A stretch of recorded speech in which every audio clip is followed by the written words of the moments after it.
Fantastic to know that again you were part of the history there. But I mean, you've been styling people left, right, and centre from Diane Habbard.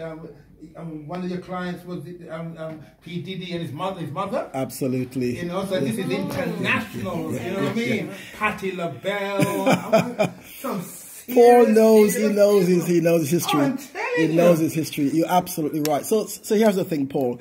I remember as a young man, probably 17, wasn't sure what the hell was going to happen to me. Did my engineering. I remember doing my engineering back in the day, like we all did. Did my engineering, City and Guilds engineering it was. It was mechanical engineering. And somehow it wasn't for me.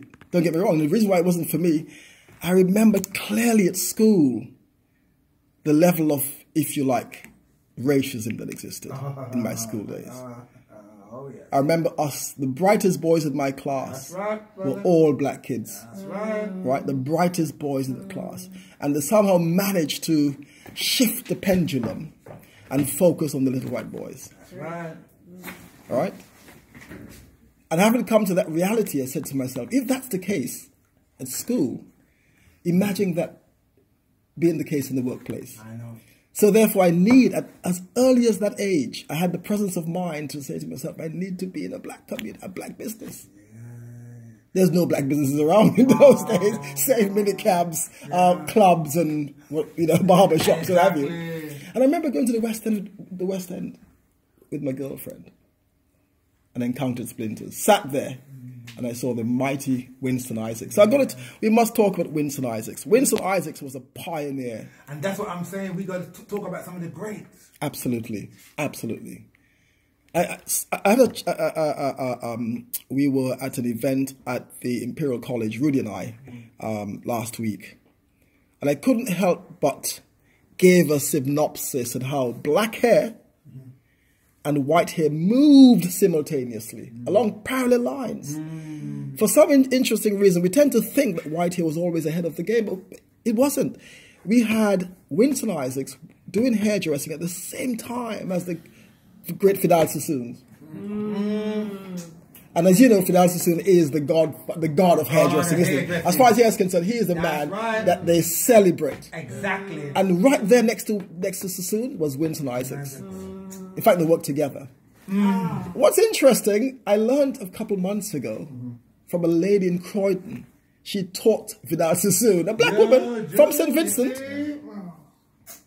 She taught Vidal Sassoon how to do weaves and how to do wigs in those days for the celebrities. So she did the wigs for the celebrities and he got the praises. And it's so funny you say that because I always remember, because my day job is in fashion. And I always remember even going to, to Paris and you talk about the ateliers like Dior or Givenchy or SLY or what have you. And many of those who actually did the couture and the sewing to make couture clothes, most of them were black women. Were from the Caribbean.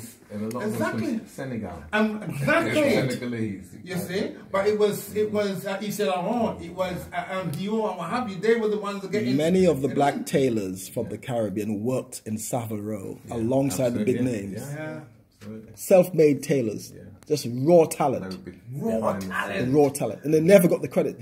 But it did morph in the end with Oswald Boateng. That's right. I think he carries the flag for us. But for many, many years, you had West Indian tailors working in Savile Row. And this is the same sort of thing where you have like Sassoon. Because as soon as you hear Sassoon, whether you're young and old, oh, Sassoon. But then you say our own. You know what I mean? For every white icon, there's a black icon simultaneously along the same lines, achieving greatness and doing great things. And the interesting thing, just to come in there. Speaking to the microphone, please. The interesting thing, as you talk, it makes me think we're going to talk about Afro hair and beauty. Yeah, indeed. But the original one, all the stands were built by hand, by carpenters. Carpenters. Jamaican carpenters. That's right. Caribbean carpenters. In them days, the stands were all built by hand at the time. And they built the whole exhibition. And I'd forgotten about it. I'd forgotten about it. It's only that you were talking there. That's right. And the guy who led it was a guy called Liston Lichmore. There used to be one of the largest black businesses in the country was called Art Ideals. and he built exhibitions and things like that. And yeah, so he built the stands for the original Afro-Hair and Beauty. But I mean, how uncanny, Rudy.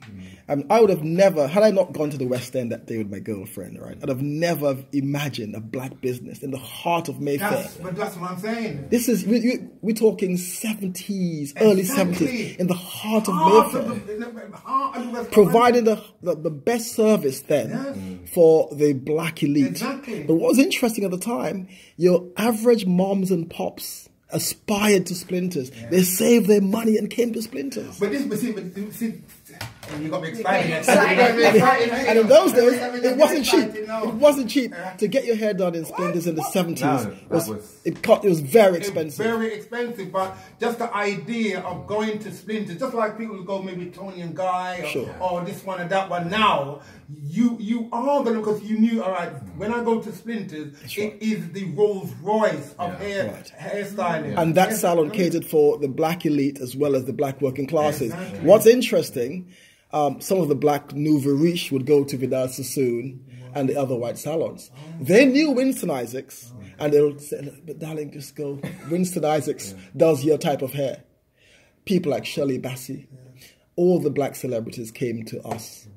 We did the footballers, we did the cricketers, we did the singers, the Patti Boulez, the Diana Rosses, the 3 Degrees. I remember the Marvin Gayes. That's where they came to get their hair done. And if you think of what that means for the development of young people and talent, because at the end of the day, that's how the talent, progressed. Yeah, precisely. Because it was our Motown. It was a place of talent development, like and Dryden. That's right. And this is what a lot of people don't really understand about how important the hair and barbering industry is a cornerstone of economic growth activity that meets our needs, both culturally, spiritually, and in the wider economic sense. Precisely. But we've still got a bit of time before we start to measure that and understand that. So a lot of others understand it. Yeah. Good point, Rudy. Very good point, because as we talk about today, there's a wonderful term, volunteering, or even sort of now, or giving back. That's right. So we, as young boys and girls, we walked into Splinters, a black business. We walked into Splinters and was given the job immediately. And we got a stipend in those days, which was enough to pay your bus fee, buy your lunch, and you got training. Develop your skills.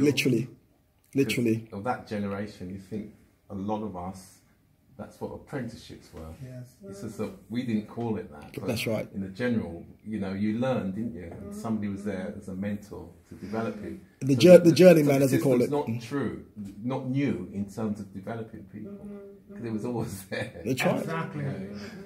What do you think that at that time